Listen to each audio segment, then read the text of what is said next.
Shit. Are we live? We're live. Good morning, boys and girls, and welcome to the Daily Crack. Sorry, I had an internet webbery connection issues there a second ago, and it was all coming up that we're not connected, but it looks like we are now. I need to get myself in the sun a bit more. Look at my lovely graffiti.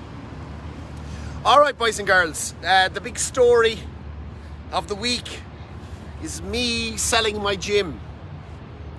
And the questions I've been asked. Why? Why are you selling your gym? And what are you going to do next? So I'll do my best in this video to answer those questions. And I'm going to pre-warn you, whether you're watching this now or later on, it's going to be a long one. It's a bit of a rant this morning. There's a lot of areas to cover. But for those of you that are curious, here we go. So I arrived in Australia. Owen, what's the crack, brother? So I arrived in Australia back in July 2009. I landed over in Altona. My friend Eamon Gleeson was living over there. I stayed with him for a wee while. I'd been involved in the fitness industry probably 3 or 4 years before leaving Ireland, and I worked on cruise ships for 9 months just before I came to Australia. That's where I made my money before I came out here, so I could afford the ticket to Australia. So yeah, I moved over to Altona, and my first job here in Australia was in Westgate Health and Fitness Centre in North Altona, where I met Trevor Kneebone and Steve Urgel. And Trevor was the manager of the gym, and Steve was working there. He's kind of like the duty manager. And Steve interviewed me for a job there, and I got a job, and that's where I started working. That was my first gym job here in Australia, and I got on fantastic there. It was a great family. It was a real old school gym. Arnold Schwarzenegger had been there in the 80s.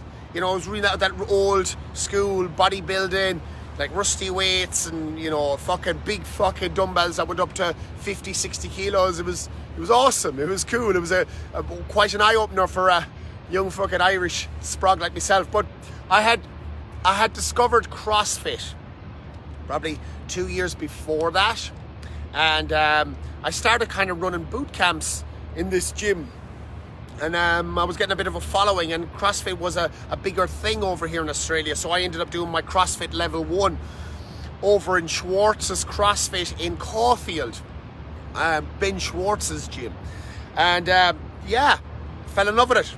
I was like, yeah, CrossFit is what I'm about. So I started, my boot camp slowly evolved into CrossFit boot camp or a CrossFit camp. And from there, I got affiliated.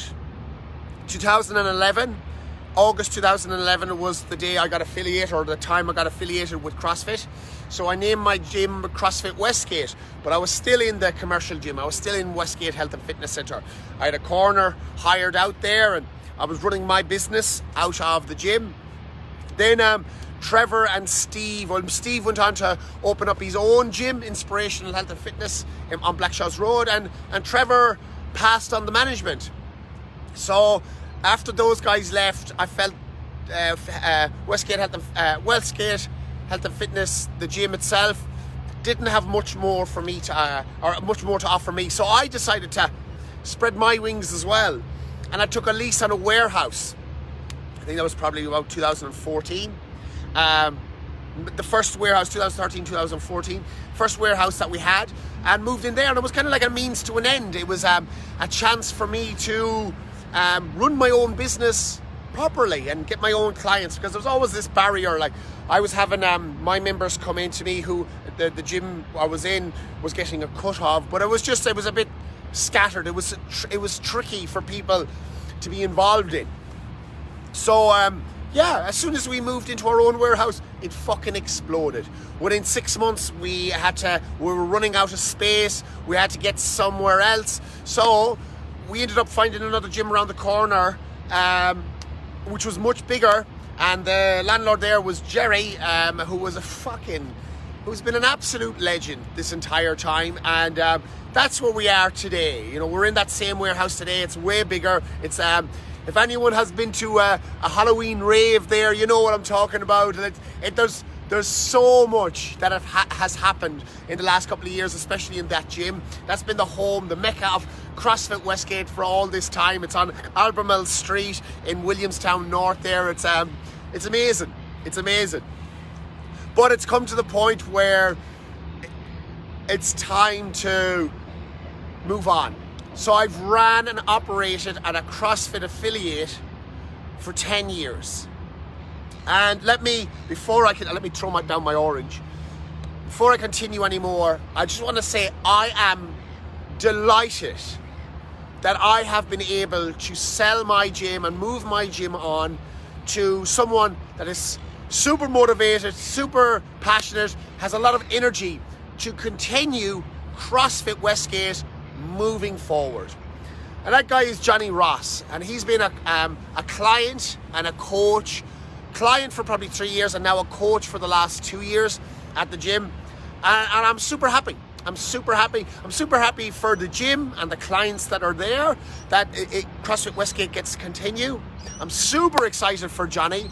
I will be there to help him out in this transitional period. I don't want him to make the years of mistakes I've made. I want him to move forward for the point I'm leaving, and for him to move forward.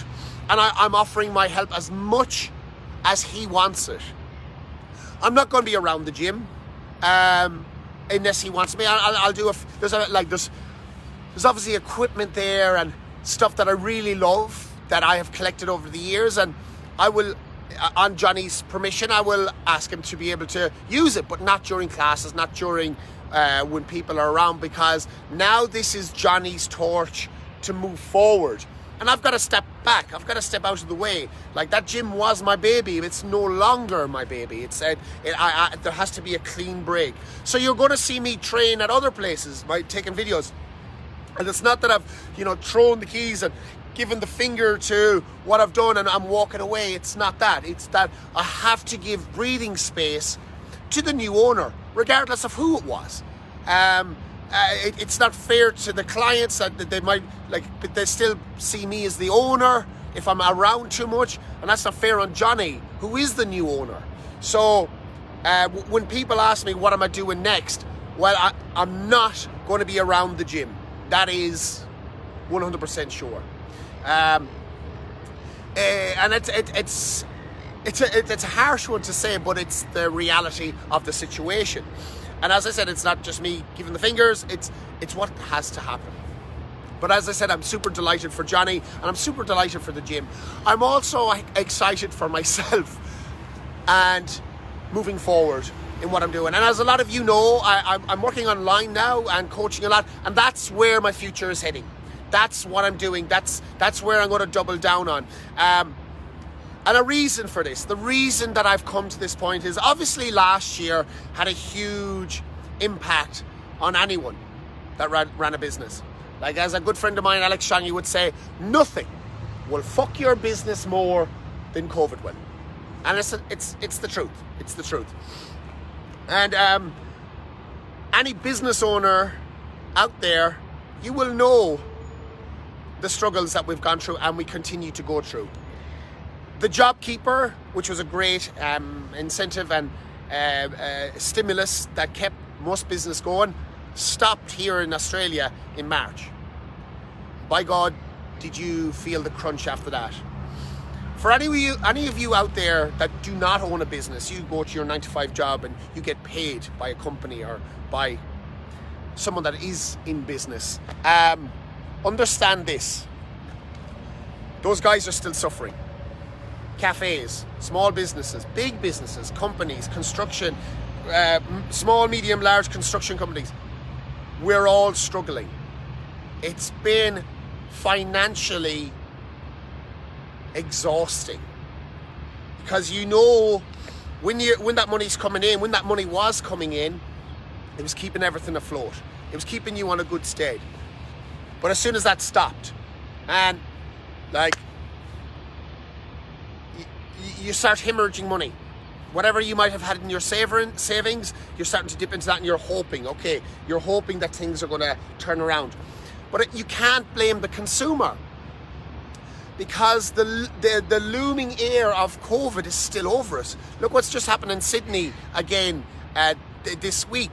This miniature outbreak and a mini lockdown. Every time there's a mini lockdown, and I fully believe it'll only be small lockdowns that they'll do moving forward, but every time that happens, that shatters people's confidence. Maybe you were someone that was, I'm looking at this gym over here and I might want to join it. But as soon as you hear about a lockdown, you get nervous, because if you go to a gym where there's a lot of people, there's a chance that something can happen to you, and that might affect your work. Or maybe there's elderly people in your family that you want to protect. Well, you don't want to expose yourself to the possibility of getting something or catching something. So it's fucking hard. It's super hard being a business owner at the moment. Now, that being said, that has been one factor. But the main reason why I've wanted to sell my gym is because I've had a goal over the last couple of years, which is to be able to run my gym remotely. I had a goal of last year to move to Bali for 3 months and to be able to run my gym from there. The reason Bali is because there's a lot of people over there that I know. It's a place where I know a lot of people are doing exactly what I was aiming to do. So if I was in Bali and I needed to come back quickly, I could. I wasn't a million miles away. And the reason for that is, every time I travel back to Ireland, I can only really travel back for 3 weeks. And the reason I can only really travel back for 3 weeks is because I have to leave a business operational. And if the business isn't operational, well then I don't make money. So there's a lot of expense in me setting up my business so I can fuck off from it. And the way my business has run for years, I've been the front man. And if I'm not there, people wonder why I'm not there. And then my business suffers if I'm not back too soon. So that has always been my goal, to be able to, pull myself away from my business. Now, obviously after COVID and whatnot, I tried to start doing that, but it was definitely noticed, and my business did start to suffer. But during lockdown, I suppose the positive that it gave to me was it allowed me to discover something new. It allowed me to tackle this online space, which I had wanted to tackle for a long time, but never really had the opportunity. And it was successful, and it still is. Now, let me rewind you back to the start of lockdown and the emotions and the feelings that a business owner went through to hear that you had to shut down your business.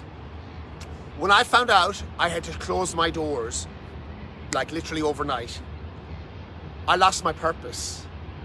That was a hard pill to swallow.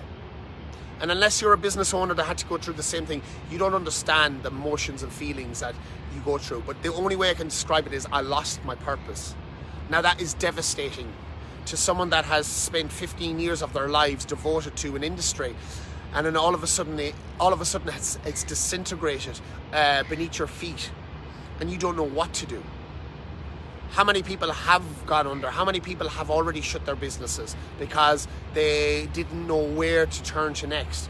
I honestly thought I was going to have to start pushing a wheelbarrow again, or go back to school, or learn something different. And I'm 37 now, and that's daunting. I had a successful business and it was going well, and I had plans for it, and now all of a sudden those plans have been just ripped out from under your feet. So that thought, that feeling was super hard to comprehend, and I struggled quite extensively at the start of that. And I'm not taking that away from anyone else. I know so many other people have as well, but I'm just laying it out there in terms of myself. That was fucking hard. I ended up having to lease out my gym equipment, and yeah, that brought in money, and then of course the job keeper came through. But man, dealing with the fact that your business has gone under and you don't know when it's coming back, that shit is fucking hard to swallow. And even now, thinking about it, I hope anyone that has gone through it doesn't have to go through it again. But I reacted. You know, I went through a fucking tough couple of weeks, and I said, shit, something's gonna happen here. So I attempted like to do something online, and it was shit. It was like I'd done something, but it wasn't bringing me money, and I didn't know how to make it bring me in money. So I actually reached out to a company that, you know, helped people transition from a bricks and mortar business online. And yeah, it cost me 10 grand at the time, and it was 10 grand I didn't have, but I paid it in installments, and it worked. They mentored me, they showed me, they gave me a bare bones structure of how this would work. And, you know, they said, you come up with your own fucking process. And you deliver it your way, but this is your skeleton over here. This is how you would go about it. This is your ABC of how you would tackle it. And that company was an online Facebook company. It was called Authentic Attraction, marketing, training, and online systems company. And tip my hat to those guys. Like, I was in an 8-week program with them, and within the first 2 weeks I was already making that money back. So they helped me. Like, this is something I knew I wanted to do, so all I needed was a fucking kick in the dick to move me forward. And it's been working out. And what did that give to me? That gave me back my purpose. I was able to coach people again. I was able to be still part of the fitness industry. And actually, do you know what happened? I discovered that I could help people in a whole new way. As you move forward in life, what you do has to evolve. You can't stay the same. And what I discovered is my coaching now went to this next level. I had 15 years experience of running a gym and helping people with their movement patterns and their motivation and all that sort of stuff. But there was always the element of something missing, and that accountability when it came to, you know, the nutrition side of things. But what I discovered with coaching online is now I have people almost 24/7. They have access to me 24/7, no matter where I am. They don't have to wait till I'm at the gym or contact me by via text or email to see me. They have me at their beck and call. And it's as simple as sending a little bit of a voice note saying, Damo, I'm struggling with this today, what should I do? Okay, this is my recommendation, this is what you should try. And it blew my world apart. And what does that allow me to do if I can be anywhere? That will allow me to travel back to Ireland for longer than 3 weeks and be there and still be able to work on my business. Now, it probably took COVID and for me to lose my purpose and for me to be properly kicked in the dick by what happened last year to figure this out. Would I have discovered this myself, running the business that I was currently running? Probably not. So, fast forward to now when the gym reopened and we're moving forward. I've been trying to run both at the same time. And as anyone will know, trying to run a business at all requires a huge amount of effort. And it's because the reason why I'm moving on from the gym is because I have discovered something new, which gives me some freedom, which gives me the ability to move around, which gives me back my time. I've thoroughly enjoyed running a gym, but this is the hours that you work when you work in the fitness industry. 4 a.m. in the morning to 12 during the day, sometimes. Then back in the evening, 4:30 till sometimes 8 or 9 at night. Now, that's fine and well when you're a single person and you're young and you're up for that challenge, but that starts to wear you down. And that gets tricky, and you need to build an army of people underneath you in order to take some of that load and strain. When you work online, I'm working with people back in Ireland. They're in bed right now. So I get to dictate and create my own hours. I've been in the fitness industry for 15 years. I've done the rat race. I've done the fucking early hours in the morning. I've been up for PTs. I've been at the gym waiting for clients to show up and they don't show up. I've done it all. I've done the hard yards. It's time for my training and my evolution of what I'm doing to move forward. The decision to make to sell the gym has been a hard one because I love my clients. I fucking love them. But the hours I work are killing me. What has kept me in it so long is because, you know, there's people that rock into the gym and I love seeing their faces.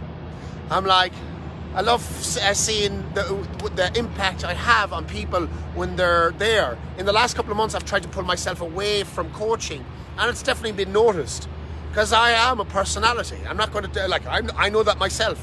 I'm loud, I'm obnoxious. There's a certain amount of people that can't handle my shit, and I get that.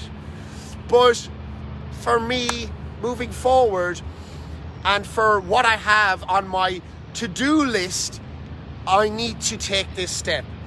I need to do it for me. I need to be selfish. I've made a lot of mistakes along in my life, and I've had to backpedal and apologize for them, and I've had to change, and I've had to morph. But now, at this stage of my life, it's time to make one of the biggest changes that actually is doing something for me, that is giving me back my time, that's going to allow me to take that next step in my future, that'll take me forward in whatever the fuck I want to do. Does that mean I'm going to leave Melbourne? Not at the moment, but possibly in the future. Does that mean I'm going to move back to Ireland? Not at the moment, but possibly in the future. I definitely want that option to be able to go back and spend time with my parents for a longer than just a 3 fucking week period. So the decision to sell my gym has not been an overnight one. It's been something that has probably not been on my mind for over 2 or 3 years now. What's aided in this decision? Definitely what's happened last year, COVID. What I have discovered that I can do moving forward has definitely aided. It has given me an option. I'm not just closing my doors and, you know, leaving myself to whatever. I'm doubling down on my online. I'm going to be an online coach moving forward. People wonder about what I'm doing at the weekend. Imagine, what are you doing? Are you giving up your gym to be a fucking stripper? I am not. That's just a little bit of fun. What my Magic Min job gives me at the weekend is I'm out and I'm socializing and I'm getting paid to party. And I'm drinking way less. So it's ticking a huge box. I'm a very social person. I'm out at the weekends. I'm hanging out with a brotherhood. Working with Magic Min, it's a bunch of awesome guys that look out for one another. We socialize together. We have each other's back. And I'm meeting all these guys that have these other side hustles that they're doing. And they're making big money. They're making good money. But now I'm getting out and about at the weekends, and I'm getting paid to party. I'm having my Sundays back again because I'm not waking up in a bleary fucking mess. So not going full-time stripper by any means, but it's still going to be there. My focus is now my online work. And there's a huge amount of stuff that myself and Alex Chongi will be working on over the next 6, 8, 12 months for our online presence. And I'm super excited for that. But there's no way I can dedicate 100% of my time to that if I'm trying to run a bricks and mortar business. And I've been blessed and super lucky that a coach that is part of my gym is super keen to take it over. So thank you very much, Johnny Ross. You're an absolute legend. You've actually done me a favor. You don't even realize how good it feels to be able to pass my gym on over. Because folks, I'll be honest with you, I wanted to shut my doors. And to shut my doors feels like a failure. And that was the trickiest thing. I was like, if no one's going to take this over, most certainly I want someone that already knows the business, which would be Johnny, to take it, because he had previously approached me about that. That was going to be the hardest thing to swallow. But I'm super blessed. I'm grateful. I'm lucky that I've had someone that is super... Jesus. Ship spotting. That's probably my cue to shut the fuck up. But yeah, super blessed, lucky, grateful that I have Johnny to look after, take over the gym, carry on the CrossFit name, in his way, in his style, and I get to pursue my next avenue. Boys and girls, you're going to see me a lot more on the Facebook platform, on Instagram, online. There's going to be so much more of Hennigan Fitness moving forward. If you type in Hennigan Fitness into Facebook, you'll find a group. You can join it. It's a free group. It's where all my new stuff is going to go. Because I want to continue helping people, but it's this way. If you find that what the shit that I put out there is useful and handy, follow it, share it, tell people about it. But that's me now, and that's the honest truth. This is the reasons why I'm selling my gym, and I hope you guys understand. I'm not abandoning ship, I'm just moving forward and doing something for me. And that's as simple as it is. I don't know how long this video has gone for, but I'm sure it's gone for long enough. Have a happy Friday, boys and germs. This is not the end of me for sure. You're going to see me a lot more on this space. And thank you for listening for this long. Giddy up.